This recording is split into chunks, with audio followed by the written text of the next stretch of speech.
ফ্রিজে অনেক দিনের পুরনো মাছ খেতে ইচ্ছে করছে না? তাহলে একবার এভাবে বানিয়ে দেখতে পারেন।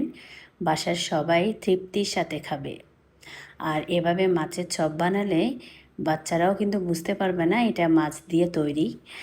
আমি আজকে রুই মাছের চপ করব। এজন্য আমি প্রথমে কড়াইতে সয়াবিন তেল দিলাম, বেশ কিছু পেঁয়াজ আর কাঁচামরিচ কুচি দিয়ে পেঁয়াজটাকে একটু ভেজে নিব। পেঁয়াজের কাঁচা গন্ধ চলে গেলে এর মধ্যে আদা রসুন বাটা, তারপর স্বাদ অনুযায়ী লবণ দিয়ে আরও কিছুক্ষণ ভেজে নিব। তারপর এর মধ্যে হলুদের গুঁড়া, মরিচের গুঁড়া, ধনে জিরার গুঁড়া, গরম মশলার গুঁড়া, বেসিক মশলাগুলোই আমি এখানে দিচ্ছি। তারপর এগুলোকে খুব ভালোভাবে মশলাটাকে কষানোর পর আমি এখানে রুই মাছ সেদ্ধ করে মাছের কাঁটাগুলো আমি ছাড়িয়ে নিয়েছি। এখানে সেদ্ধর সময় কোনো রকম লবণ হলুদ কিছুই দিইনি। তারপর মাছের কিমার সাথে মশলাটাকে খুব ভালোভাবে ভেজে নিতে হবে। ভাজা ভাজা হয়ে গেলে এখানে আমি কিছুটা আলু সেদ্ধ দিব। আলুটা আসলে বাইন্ডিংয়ের কাজ করে খুব ভালো। তারপর সব কিছু খুব ভালোভাবে মিক্স করব। একদম একটু লালচে লালচে কালার হবে, যখন ভাজা ভাজা হয়ে যাবে তখনই নামানোর আগে কিছুটা ধনেপাতা দিব। চাইলে এখানে চিলি ফ্লেক্স দেওয়া যায়।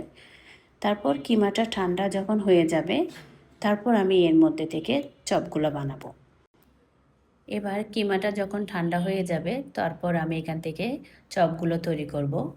আমি একটু চ্যাপ্টা চ্যাপ্টা করে গোল গোল করে চপ বানাচ্ছি। চাইলে নিজের পছন্দ অনুযায়ী একটু লম্বাটে কিংবা একটু ডায়মন্ড শেপ করে কাটলেটের মতো কিন্তু তৈরি করা যায়। তারপর এবার একটা প্লেটে আমি দুটো ডিম নিলাম, এর মধ্যে সামান্য একটু লবণ আর একটু গোলমরিচের গুঁড়ো দিয়ে ডিমটাকে খুব ভালোভাবে ফেটে নিব। আমি আজকে চপগুলো তৈরি করার জন্য কিছুটা ব্রেড ক্রাম নিয়েছি। চাইলে এটা টোস্ট বিস্কিটের গুঁড়ো দিয়েও কিন্তু করা যাবে। তারপর চপগুলোকে প্রথমে ডিমের মধ্যে চুবিয়ে ওখান থেকে ওঠানোর পর আমি ক্রাম্পে দিলাম। ডাবল কোটিং করার জন্য আবার সেকেন্ড টাইম ডিমের মধ্যে চুবিয়ে আবার ব্রেড ক্রাম্পে দিলাম। এতে করে এই ডাবল কোটিং করলে চপগুলো খেতে খুব ভালো লাগে। তারপর আমি সব তৈরি হয়ে গেলে কিছুটা ফ্রোজেন করে রেখে দিব। এটা কিন্তু অনেক দিন স্টোর করে রেখে দেওয়া যায়। বিকেলে নাস্তায় হোক, বাচ্চাদের টিফিনেও কিন্তু চাইলে এটা দেওয়া যাবে। তারপর আমি এগুলোকে এর মধ্যে থেকে কয়েকটা আমি একটু ডুবো তেলে ফ্রাই করছি। চাইলে এটা এয়ার ফ্রায়ারও করা যায়। চাইলে আপনারা এটা ট্রাই করে দেখতে পারেন, খেতে কিন্তু খুব ভালো লাগে।